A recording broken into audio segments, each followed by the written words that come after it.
Soyez les bienvenus si vous nous rejoignez et vous faites bien. Parce que comme promis, nous allons partir en direct du Festival de Cannes, retrouver notre envoyé spécialiste cinéma, c'est Charlotte Lipinska depuis, waouh, c'est beau, depuis le tapis rouge. Bonjour Charlotte, mon petit doigt me dit qu'hier soir, il y a eu la montée des marches la plus spectaculaire de cette quinzaine. Est-ce que j'ai raison de dire cela ? Oui, Damien, votre petit doigt est extrêmement bien renseigné. C'était effectivement une montée complètement dingue. Figurez-vous que l'équipe du film était, je crois, plus nombreuse qu'une équipe de foot. Il a même fallu un bus pour les amener jusqu'en bas des marches. C'était incroyable. Regardez ça. Il y avait Bill Murray, Benicio del Toro, Tilda Swinton, Mathieu Amalric, Adrian Brody, Timothée Chalamet et j'en passe. Pour tous ces acteurs réunis pour The French Dispatch de Wes Anderson qui était présenté en compétition officielle. Alors c'est le 10e film du réalisateur, un film qu'il a tourné chez nous en France, à Angoulême, figurez-vous, et on retrouve vraiment toute la patte du réalisateur, c'est-à-dire des cadres au cordeau, des couleurs à vous faire péter la rétine, une déco vintage et très soignée, et puis surtout un humour complètement fou qui est à la fois dans les dialogues, les situations et les cadres. C'est pas très compliqué, hein. En gros, il y a un gag par plan. Mais alors, il y en a tellement, je dois bien vous dire qu'au bout d'un moment, on ne sait plus où donner la tête. Ça donne vraiment le tournis. On a un peu envie de faire pause pendant le film, vous voyez. C'est-à-dire que c'est tellement riche, rapide et bavard qu'on a un peu du mal à suivre.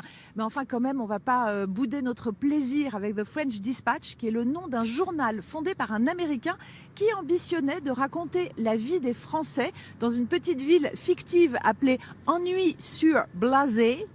Et chaque article du journal s'incarne à l'écran. C'est vraiment drôle. C'est donc un peu comme un film à sketch avec une structure de poupée russe. Vous voyez, c'est l'histoire dans l'histoire dans l'histoire. En voilà quelques images.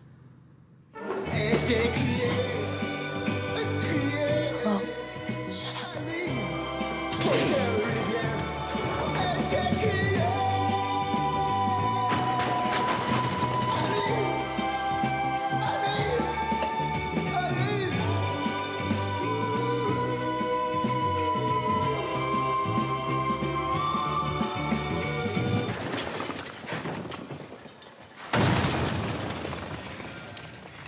A message from the foreman.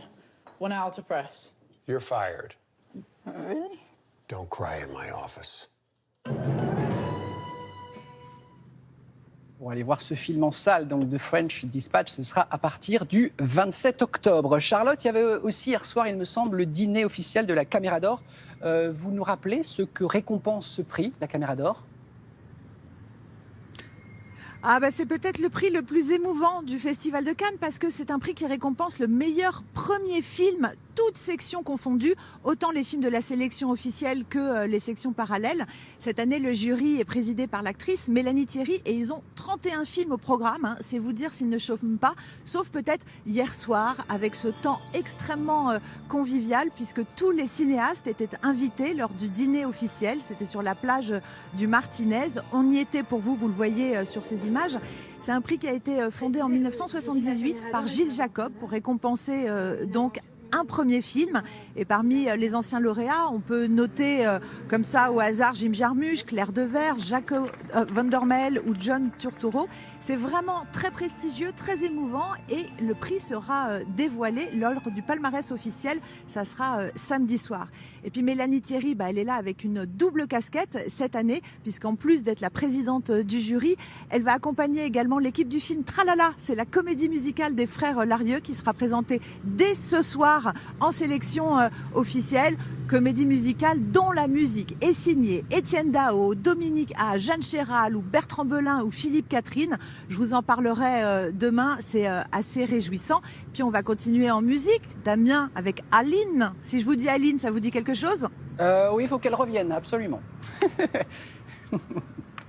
Oui, il faut qu'elle revienne, mais Aline, c'est aussi une évocation de Céline Dion, puisque c'est le film réalisé et joué par Valérie Lemercier qui adore Céline, qui l'adore et qui a décidé de faire un biopic complètement fou sur cette chanteuse et sur son ascension.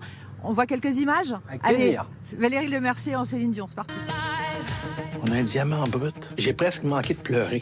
Elle va mettre tout le monde à terre. Ah, voici maintenant un moment que nous attendons tous avec impatience. C'est la révélation au Québec de piano. Je m'inventerai reine pour que tu Je me ferai nouvelle pour que le feu reprenne. Vous n'avez pas compris que pour ma petite princesse, c'est un prince qu'il lui faut, pas un vieux pruneau bronzé qui a 3 fois son poids, 2 fois et demi son âge et qui est 2 fois divorcé.